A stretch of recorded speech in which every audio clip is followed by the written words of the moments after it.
자, 이제 조금 지적인 캐릭터들 얘기할 때가 됐는데요. 제갈량 해보겠습니다. 제갈량, 우리 모두가 사랑하는 이 남자. 여기 논문에서는 인티제로 분석하고 있는데 이거는 거의 뭐 이 반론을 제기하실 부분이 거의 없으실 거라고 저는 생각을 해요. 일단 제갈량이 I냐 E냐 이거는 거의 뭐 얘기해볼 필요도 없을 정도로 I에 쏠려있는 사람이죠. 초야에 묻혀서 박 갈던 사람이고, 유비가 찾아오니까 없는 척하고 집안에서 안 나가려고 하는. 다만 여기서 약간만 반론을 제기해보면, 이제 정사 버전에서는 약간 형주 인맥의 약간 핵인싸였다라는 말도 있고, 뭐 결과적으로는 자기를 좀 이렇게 이미지를 세일즈해서 유비가 자기를 데려갈 수밖에 없게끔 약간 꾸민 거 아니냐 이렇게 보시는 분들도 계실 텐데, 그 부분을 만약에 좀 채택을 한다면, 그 제갈량 뭐 아이 이미지 기획설 뭐 이걸 채택을 한다면 아이인 척하는 소문자 이 정도였을 수는 있겠다.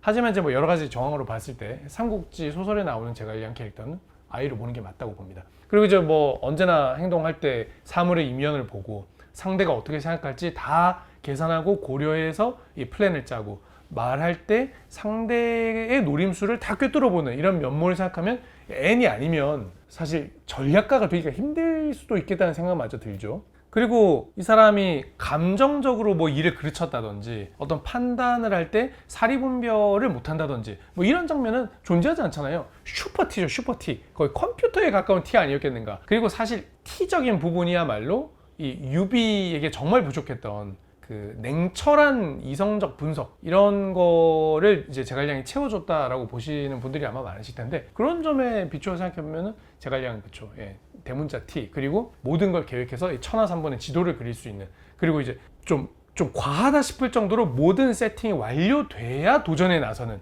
이런 경향을 생각하면 P는 전혀 상상도 할 수 없고 진짜 초대문자 J였을 것이다. 제갈량의 지나친 제의적 경향은 아마 삼국지를 좀 오래 보신 분들은 되게 제갈량에게 항상 좀 아쉽게 생각되는 부분이실 거예요. 도박에 나서야 될 때 절대 도박을 하지 않고 반드시 모든 계획을 다 검토하고 다 완벽하게 그 리스크를 계산해서 성공할 수밖에 없는 왕도 중에 왕도만 걸어가는 사람이고, 그렇기 때문에 제갈량의 전략은 사실은 굉장히 쉽게 예측할 수 있으며 막아내는 것도 비슷한 성향의 사람에게는 굉장히 쉬운 것이 되는, 전공법으로 가서 그냥 전공법으로 지고 돌아오는 이런 일들이 반복되는 것이 삼국지에 나오는 이제 역사 속 정사 제갈량의 모습인 거잖아요, 사실.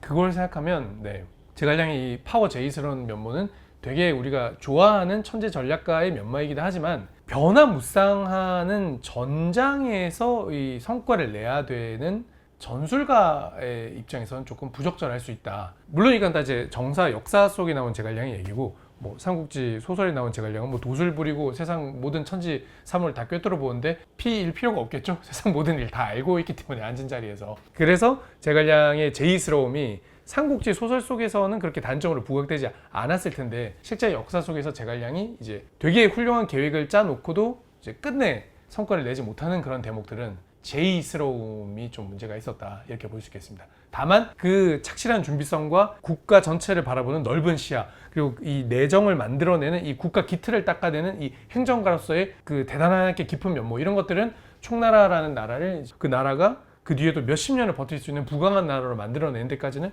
뭐 제갈량의 그런 제이스러움이 큰 역할을 했겠죠.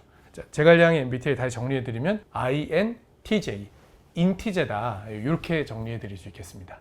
그 친구들하고의 관계가 딱 보면은 뭐 이거 역사 속 제갈량과 좀 달라요. 역사 속 제갈량은 사실 그 굉장히 복합적인 교류를 만들어서 그 네트워크를 구축해 놓고 있던 사람인데, 삼국지 연희 소설 얘기를 할게요. 그 사람 어때요? 초에 묻혀가지고 사람들하고 교류 안 하는데 찾아온 친구들이 있어요. 뭐 박릉의 최주평, 뭐 이런 사람들, 뭐 유비가 찾아왔다가 제갈량 못 만날 때 제갈량 친구들 만나고 돌아가는 장면들이 있단 말이에요. 그러면 그 제갈량 친구들이 제갈량에 대해서 되게 좋게 말해줘요. 그리고 그 친구들하고 되게 깊게 교류하고, 이제 세상 사람들한테는 이제 자기를 드러내지 않는데, 근데 막 그런 얘기 한단 말이에요. 막, 야, 자네들 뭐 그 친구들이 막 제갈량한테, 야 제갈량, 내가 저기 벼슬 하면 어느 정도 할 것 같냐? 야, 너는 군수쯤 할 것 같고 넌 태수쯤 할 것 같아. 너는 나는 관중하고 악의급이지. 약간 자기는 막 국무총리 아니면 막 약간 대통령 막 이런 급이라고 얘기한단 말이에요. 그러니까 사실 옆 사람이 느끼는, 야, 미친놈아, 이거 개 오만한 새끼, 정말 짜증난다. 뭐 저런 새끼가 다 있어 이렇게 생각할 수 있잖아요. 근데 이 친구들은 그때 약간 너털 웃음 지으면서도 방통이나 서서 이런 친구들은 쟤는 그 말이 맞다, 쟤는 진짜 이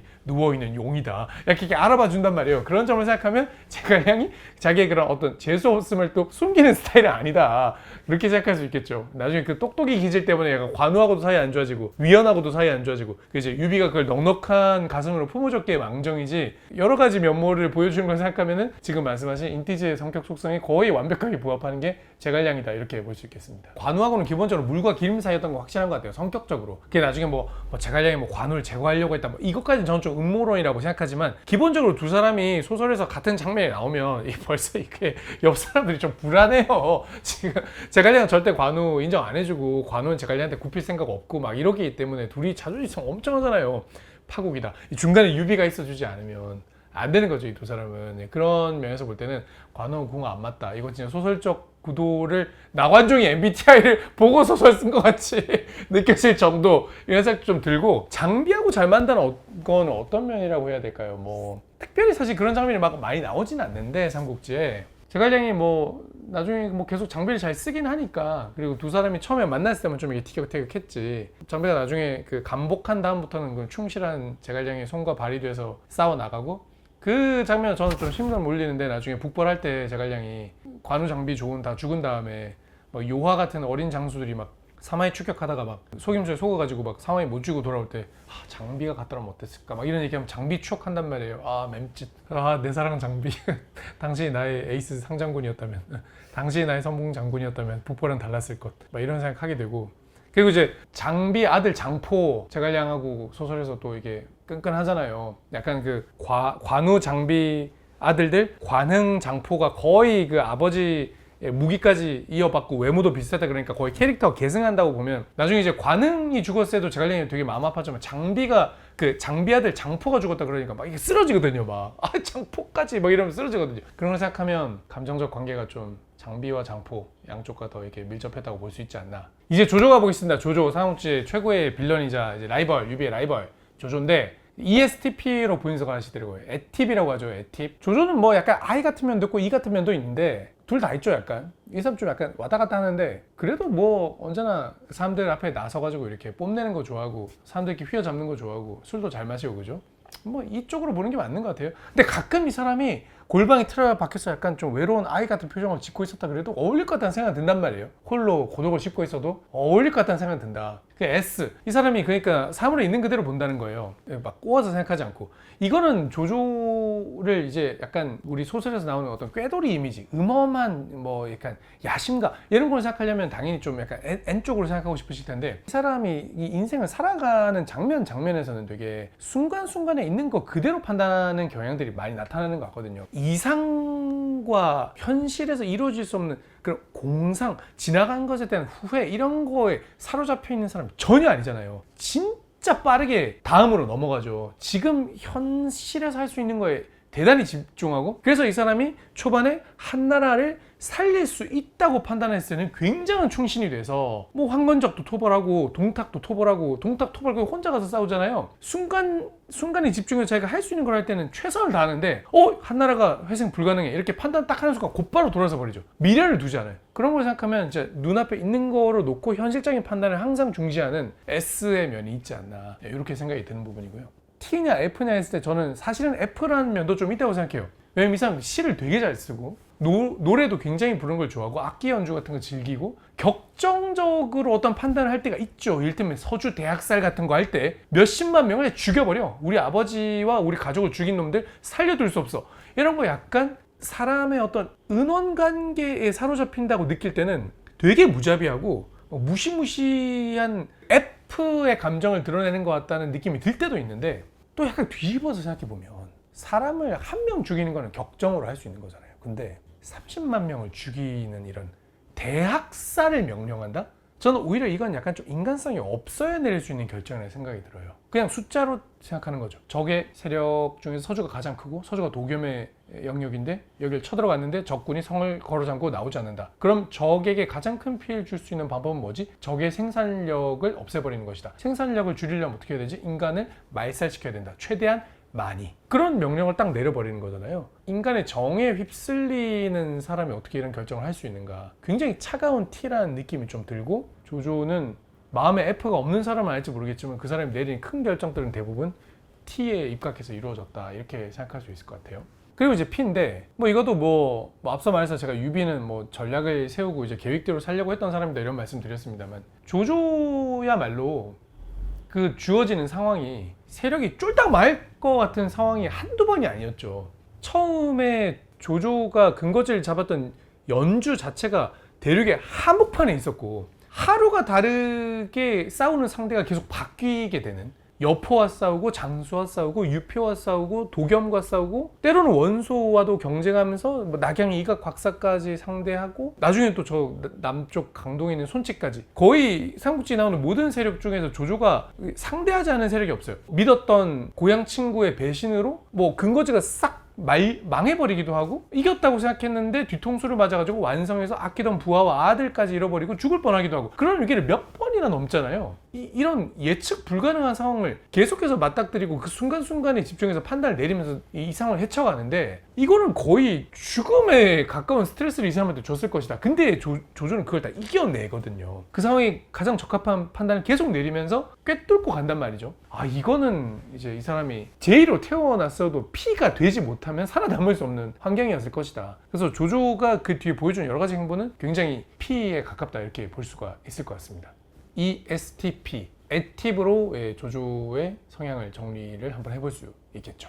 만약에 관우가 유비와 처음에 안 만났더라면, 그냥 이곳저곳 떠돌다가 조조를 툭 만나버렸다면, 그야말로 조조의 오른팔 왼팔이었던 허저, 뭐 전이 이런 사람처럼 관우와 조조가 진짜 찰떡궁합이 될 수도 있었을 거라는 상상을 저희가 해보게 되죠. 그렇게 알았기 때문에 삼국지가 더 재밌는 거긴 하지만, 그리고 제갈량하고 반 맞고 반 틀리다, 뭐 아까도 뭐 제갈량이 약간 조조고 뭐 전술적으로 비슷한 판단 내린다 이런 말씀 드린 적 있고, 제갈량이 조조처럼 찬탈자가 될 수 있었던 거 아니냐 이렇게 얘기를 하시는 분들도 있고, 많은 역사가들이 제갈량이 정말 충신이었을까 이런 의문도 제기를 하시는 면을 생각하면, 어떻게 보면 제갈량이 될 수 있었던 여러 가지 미래 중에 조조도 있었지 않았을까 생각을 해요. 하지만 그 당시에 이미 조조가 너무 여러 가지 면에서 반면교사 역할을 확실하게 하고 있었기 때문에, 제갈량은 뭐 여러 가지 사상적 면에서나 인간적 면에서나 조조와는 전혀 다른 길을 갔죠. 사실 조조가 유비한테 100% 준 걸 생각해보면, 뭐 소설 생각해도 일단 유비와 관우, 장비 이런 사람들의 그 초라한 행색, 뭐 낮은 지위 이런 거에 전혀 개의치 않고 기회를 줬고, 화웅의 목을 베고 여포가 저기 하고 그 관우한테 대운 수를 주고,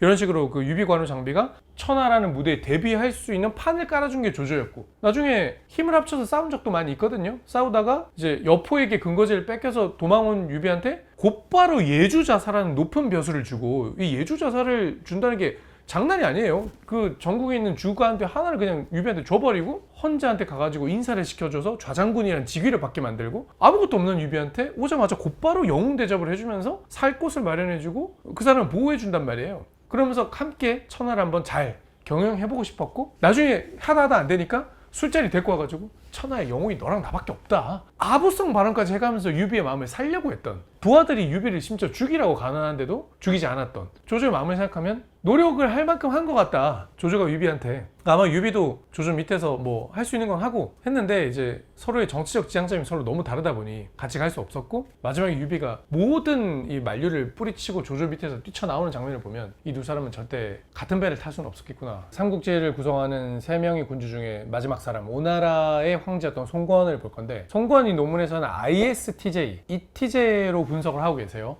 일리가 있는 것 같은 게, 소설에 묘사된 송권의 성격과 거의 이제 맞아떨어지죠. 송권이 보면은 일단 웅크리고 있잖아요. 수성의 달인이죠. 방어하고 집에 있고, 자기가 나가 싸우기보다는 주유나 노숙, 육손 같은 도독에게 맡겨가지고 전쟁을 하라고 하고, 그런 점을 생각하면 이제 아이가 좀 맞는 면이 있는 것 같고, 바보같이 유비한테 막 속잖아요. 당연히 약속 지킬 거라고 생각하고 막 형주 내주고, 여동생을 한번 꼬셔볼까 했다가 안 되니까 또 여동생 내주고, 막 이렇게 눈앞에 있는 것밖에 못 보는 것 같은, 이게 좀 막 긴 호흡의 어떤 전략을 쓰는 것 같지 않고, 어떤 이상을 생각하기보다는 눈앞의 현실, 지금 볼 때 한나라는 회복시키기 불가능해. 그러면 어떻게 하지? 지금 내가 요 지역만 잘 지켜야겠다, 이런 현실적인 목표를 세워가지고 딱 강동의 오나라만 지키고, 이 한나라를 뭐 회복하겠다, 천하를 통일하겠다, 뭐 이런 야심은 좀 없어 보이는. 그래서 사실 위나라 총나라 싸우는데 오나라는 도대체 얘들 뭐 하고 싶은 건가 싶은 그런 고민도 약간 들게 되는 그런 점을 보면은 공상적인 거, 이상을 추구하는 M보다는 그냥 눈앞에 있는 거, 현실, 내가 책임질 수 있는 거를 확실하게 책임지겠다 라고 하는 S적인 성격이 더 맞다, 이렇게 분석할 수 있겠습니다. 손걸 그리고 이제 T로 분석하신 이유는 아마 좀 이렇게 가슴이 뜨거워지는 순간보다는 차갑게 식어 있는 장면이 좀 많았기 때문에 이렇게 보시는 것 같은데, 뭐 나중에 잘 생각하다가 지금은 우리한테 불리한 상황이야, 관우를 뒤에서 기습해야겠다 라고 판단 내리면 그냥 어떤 정에 이끌리지 않고 그냥 기습을 결정해버리는 면모, 그런 걸 생각해 보면은 이제 F보다는 약간 T적인 면모가 좀 더 부각이 되는 순간들이 있죠. 임기응변에 좀 능하다기보다는 주어진 상황에서 뭐 계획대로 하려다가 계획이 어그러지면 좀 실패하고, 계획대로 잘 되면은 이제 이루던 바를 성취하는 그런 제의적인 측면이 있기 때문에, 실제로 이렇게 막 합비성 같은 데 가서 싸우다가 갑자기 장류가 막 쳐들어오니까 뭐 주어진 상황에 막 대응을 못 해가지고 막 죽을 뻔하고 막 이런 장면들이 나오잖아요. 그런 걸 생각하면 이제 ISTJ로 이제 분석을 하신 게 이제 어느 정도 일리가 있다, 이렇게 이제 해석이 되는 것 같습니다. 이게 삼국지 연일 기준으로 보면 그렇다는 얘기고, 근데 이제 이렇게 보시게 된 이유는 저는 좀 그렇게 생각을 해요. 약간 좀 스포트라이트를 많이 못 받는 사람들의 행동이나 말을 좀 해석을 하다 보면 약간 ISTJ로 해석을 하게 될 수 있는 것 같거든요. 이 사람은 늘 수동적이고 뭐 주어진 상황에 그냥 대처하기만 하는 것 같고, 자기의 어떤 높은 목표가 있는 것 같지는 않고, 그냥 뭔가 잘 계산해가지고 뭔가 이제 정의로운 선택보다는 얍삽한 선택을 좀 하는 것 같고, 뭐 이렇게 보시니까 ISTJ, 이거 약간 좀 전형적으로 오나라를 조금 삼국 중에서는 제일 쩌리로 바라보는, 그리고 약간 좀 총나라에게 해를 입힌 미운 애로 바라보는, 관우가 얘기했던 것처럼 쥐새끼로 송건을 보고 있는 어떤 관점 아니신가, 약간 그렇게 느껴지는 부분이 있어요. 왜냐면 삼국지에서 실제 오나라가 어떤 세력이었고 송건이 어떤 인물이었는지를 조금 하나씩 뜯어보다 보면 약간 안 맞는 게 느껴지는 게, 일단 송건은요, 아버지가 손견이에요. 강동의 호랑이라는 말을 들었던 손견의 아들이란 말이에요. 이 사람 피에 손씨의 피가 흐르고 있어요. 송건의 취미가 뭐였냐면은 호랑이 사냥입니다. 호랑이 사냥. 호랑이 막 잡으러 다니고, 나중에 막 호랑이 막 못 잡게 하니까 호랑이를 막 철창에 가둬놓고 막 같이 막 창으로 막 찔러 죽이고 막 그런 거 하면서 놀아요. 이 사람은 되게 과격한 사람이다. 그리고 이제 총나라 사신들이 자주 오나라에 가가지고 협상 같은 거 하잖아요. 그때 이 사람 되게 자신만만하게 앞에 나와가지고 그 사신하고 막 이렇게 막 대거리 같은 거 하는 장면이 되게 많거든요. 그런 거 할 때 꼭 술을 마셔요. 그래서 술자리를 되게 떠들썩하게 그렇게 마시면서 놀아요. 그래서 제갈량의 총나라 조정이 조금 엄격하고 좀 범생이들의 모임 같은 곳이라면, 송건의 오나라의 황궁은 약간 잘 노는 사람들이 신나게 술 먹으면서 놀고 있는 클럽 같은 느낌이 좀 나거든요. 거기서 막 실제로 막 송건이 막 술 먹으러 막 줬는데 부하가 안 먹고 뺑기치니까 막 야 죽여버려 막 이렇게 하기도 하고, 막 송건 술 취했을 때 막 야 죽였습니다 이렇게 말해놓고 막 이제 살려주기도 하고, 막 다른 나라 사신이 왔을 때 송건이 막 얘기 듣다가 야 저 새끼 건방지니까 끓는 기름 속에 쳐넣어 막 이런 막 명령 내렸다가, 또 막 그 사신이 막 옷 벗고 막 기름 속에 들어가니까 야 사나이 남네, 야 와가지고 술 한잔 받아라 막 이렇게 풀기도 하고, 되게 호방한 기질을 많이 보여준단 말이에요. 그리고 이 사람이 자꾸 전쟁에서 지니까 나중에는 안 나가긴 한데, 초반에는 전쟁에 나가는 거 되게 좋아했어요. 어렸을 때도 손책 형님 밑에 있을 때 자기가 군대 받아가지고 성 깨러 다니고, 나중에 그리고 적백대전 할 때 자기가 이제 전쟁에 못 나간 게 아쉬우니까 합비성은 자기가 완전 전쟁터 앞까지 가가지고 전쟁 지휘하려고 하다가 이제 장류한테 한번 털린 다음에 이제 그 뒤부터 이제 트라우마 생겨가지고 전쟁터 못 나가게 되는 거거든요. 그런 점을 생각하면 이 사람 성격에 되게 이의적인 외향적인 면모도 있지 않나. 오히려 다른 사람들한테 되게 인정받고 싶어하고 되게 인기 끌고 싶어하는 그런 기질이 좀 있거든요. 그런 거 생각하면 1호 볼 수도 있지 않나, 저는 그렇게 생각하고요. 이 사람은 저는 거의 완벽하게 N이라고 생각해요, 사실. S적인 측면은 뭐 삼국지에서 약간 수동적인 면모 때문에 이 사람 그냥 눈에 보이는 현실만 추구한 거 아닌가 이렇게 생각할 수 있는데, 이 사람이 자기의 오른팔이라 할 수 있는 노숙을 처음 만났을 때, 노숙이 만나자마자 천하통일은 무리인데 여기 지키기만 하면 황제가 될 수 있으니까 황제가 되십시오 이 말 바로 하는데, 그때 아직 한나라가 망하기 전이거든요. 노숙이 굉장히 과감한 얘기를 하는데 송건이 그 말 듣고 나서 되게 속으로 좋아해요. 그러니까 이 사람은 그때 이미 황제 정도는 되는 꿈을 되게 쉽게 꾸는 사람이란 말이에요. 이런 사람이 그냥 주어진 거에 만족하는 S다? 나중에 이 사람은 뭐 계속해서 위나라를 공격하는 건 물론이고, 대만이나 그 베트남 같은데 군대를 파견해가지고 거기까지 영토 확장을 하기도 하고, 요동이나 고구려 같은데 범선들을 막 파견해가지고 해군을 파견해서 국제 외교를 하기도 하고, 굉장히 스케일이 큰 작전들을 막 펼치거든요. 물론 이게 다 실패로 돌아갔기 때문에 뭐 다 송건의 뭐 말년의 노망이다, 뻘짓이다 뭐 이렇게 폄하하시는 분들도 있지만, 이걸 조금 반대로 뒤집어서 긍정적으로 생각하면 굉장히 높은 차원의 이상을 가지고 움직였던 사람이라고 볼 수 있지 않은가, 그렇게 생각이 됩니다. 그리고 이 사람이 기본적으로 행동하는 모든 원리들이 좀 다 모략이에요. 모략. 상대하고 표면적으로는 동맹 관계를 맺고 위나라한테는 막 신하가 되겠다고 하지만 또 뒤집으면 속으로 딴 생각하고 있고 굉장히 실용적인 관점에서 딱 틀어지면 바로 전략 바꿔버리고 면종 복배를 몇 번씩 한단 말이에요. 이렇게 복잡한 기동을 하는 사람이 그냥 눈앞에 있는 거를 그냥 플레인하게 바라보는 S다? 저는 오히려 다른 사람의 마음속을 10번, 20번 뒤집어서 생각하는 굉장히 복잡한 N에 가깝지 않나 이런 생각이 들고요. 이게 T냐 F냐 여기서도 완전 F인 것 같아요.